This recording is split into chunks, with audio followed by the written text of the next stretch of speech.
트럼프가 이렇게 강경하게 이런 정책들을 펼치고 있으면 당연히 연준도 발맞춰서 금리를 동결해줘야겠죠. 대신 멘트는 미국의 경제 너무 좋아요. 경기 침체 없어요. 증시는 살리면서 통화정책은 트럼프 정부 방향성과 궤를 같이 갈 수 있는.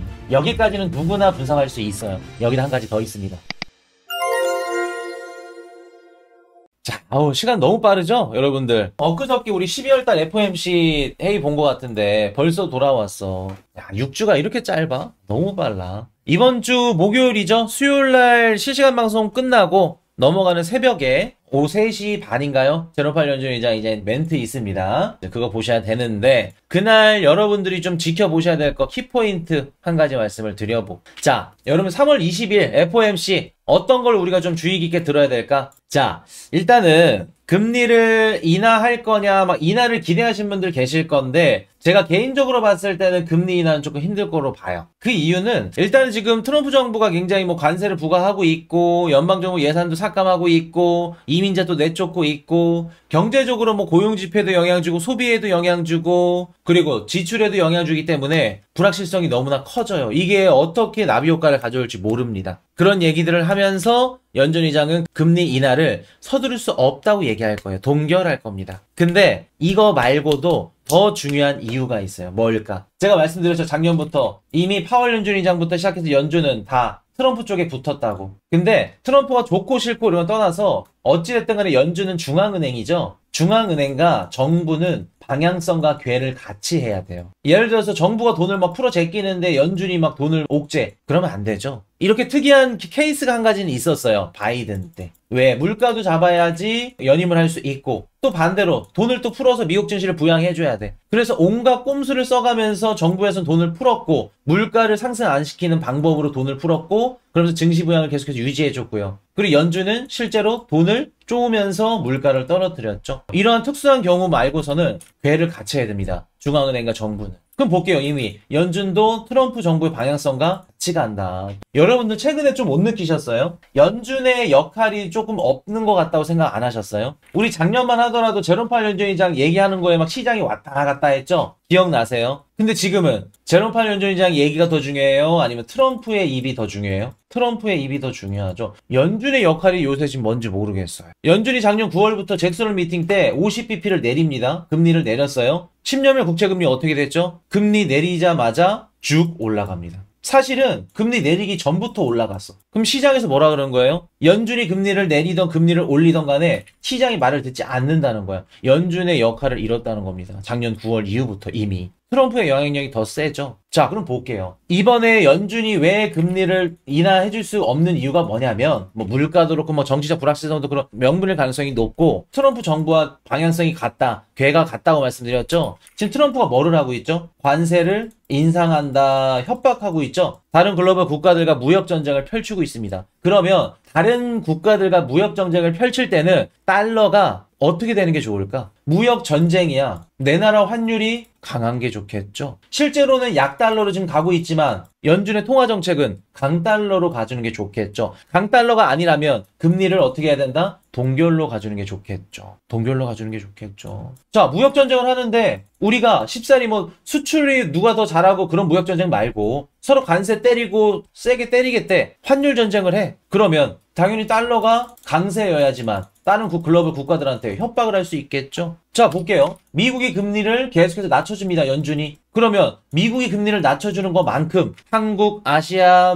중국, 유럽, 일본 나머지 글로벌 국가들도 금리를 낮출 수 있어요. 우리가 금리를 쉽사리 못 내리는 이유가 뭐죠? 하느니 외환 자본이 빠져나갈까봐 그러죠. 외국인 투자자들 자금이. 왜? 항상 우리 자본은 금리가 낮은 곳에서 높은 곳으로 돈이 움직이잖아. 그럼 미국과의 기준금리 차이를 보면서 우리도 내려야겠죠. 미국이 내려주면 우리도 내려줄 수 있는 이런 여유가 생겨. 근데 미국이 안 내려준대. 힘들어지네. 트럼프 1기 때는 중국이랑 싸웠어. 트럼프가 관세 올리는데 중국이 뭐라 그래요? 오케이, 관세 10% 올렸어. 우리 위안화 같이 10% 절하할게. 근데 지금은 미국이 금리를 안 내려주니까 어때요? 중국도 쉽사리 금리를 내릴 수 없죠. 그럼 여러분들 트럼프가 지금 당장 유럽이랑 싸우고 아시아랑 싸우고 일본이랑 싸우고 막 무역전쟁을 펼치고 관세 인상 정책을 때리고 있으면 연준은 트럼프 정부를 위해서 통화 정책을 어떻게 가져가야 되냐면 금리를 동결로 가져가줘야 돼요. 인하를 해주면 중국이 도망갈 수 있는 길을 내주는 거예요. 왜? 위안화 가치 낮추면 되잖아요. 절하할 수 있잖아요. 유로화 가치도 절하할 수 있잖아요. 관세 인상하는 것만큼. 그럼 지금 당장 트럼프가 이렇게 강경하게 이런 정책들을 펼치고 있으면 당연히 연준도 발맞춰서 금리를 동결해줘야겠죠. 대신 금리를 동결하는 이유는 트럼프 관세 인상 정책 때문이 아니라 뭐 때문에? 미국의 경제가 너무 좋아서. 너무 좋은데 금리를 어떻게 내립니까? 그럼 일석이조죠. 실제로 행동은 매파적이지만 금리를 동결하지만 매파적으로 멘트는 사루비아 같이 달콤한 말을 하죠. 미국의 경제 너무 좋아요. 경기 침체 없어요. 대변하죠. 증시는 살리면서 통화정책은 트럼프 정부 방향성과 궤를 같이 갈 수 있는. 이해되셨나요?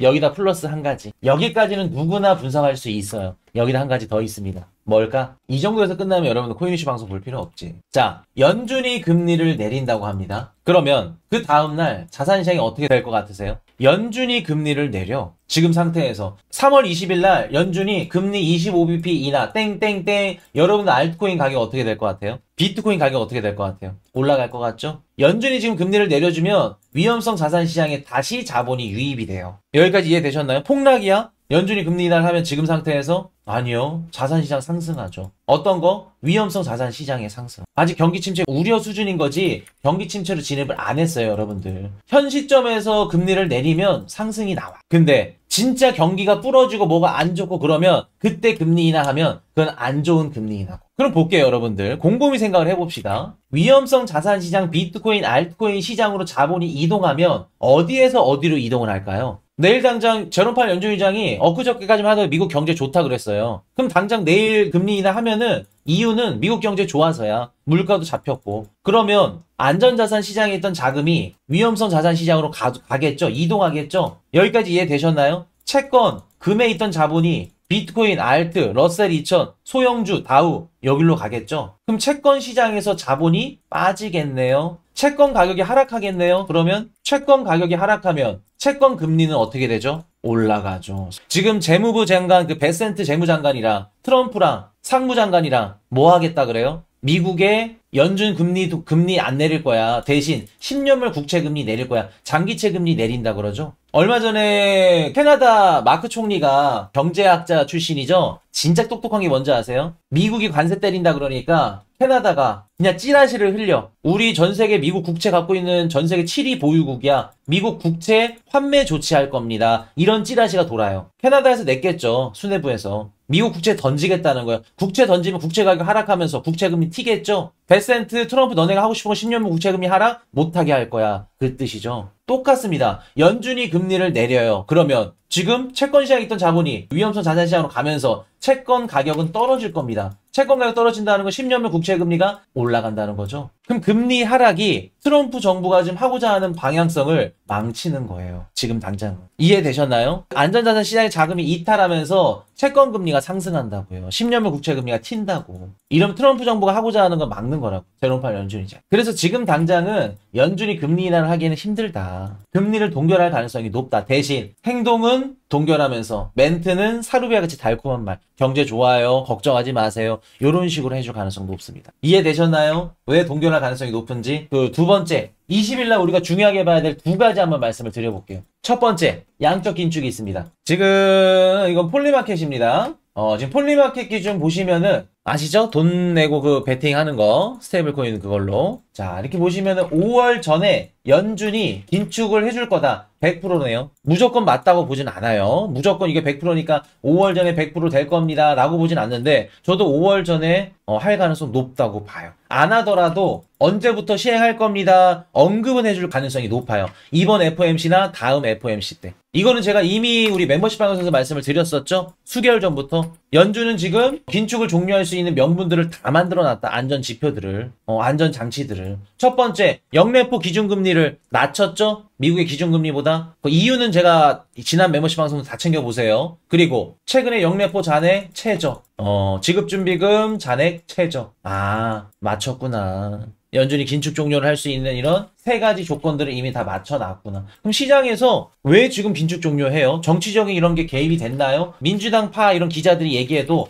연준은 할 말이 있어요. 자, 그리고 한 가지 우리가 착각하고 있는 게 있는데, 연준이 긴축을 한다는 게 뭐냐면 그동안 사줬던 모기지채나 미국 장기채나 채권들을 매도하는 거예요. 그 매도하는 걸 중지하는 겁니다. 자, 볼게요. 내가 예를 들어서 연준이 그동안 사줬던 이런 국채들을 매도하기 시작했어. 물가가 너무 튀어서. 근데 그거를 중지하는 거예요. 그럼 여러분들 볼게요. 이게 새로운 유동성이 시장에 공급이 되는 건가요? 디테일하게 생각을 해봅시다. 매도하는 거를 중지했어. 실제로 우리 시장에 돈이 들어오는 거예요? 돈을 찍어서? 실제로 돈을 찍어서 들어오는 건 아닙니다. 유동성이 증가하는 효과는 발생할 수는 있겠지만 시장에 이거만큼 돈을 찍어서 푼 게 아니에요. 그럼 여러분들 긴축 종료만으로 봤을 때 유동성적인 측면으로만 봤을 때는 대호재가 아니에요. 엄밀히 우리가 심리적으로 아니면 시장에 매도하는 것들이 이제 줄어드는 거니까 긍정적이고 상승 호재는 맞아요. 근데 야, 이건 양적 완화 시작이네, 이렇게 판단하시는 분들이 있더라고.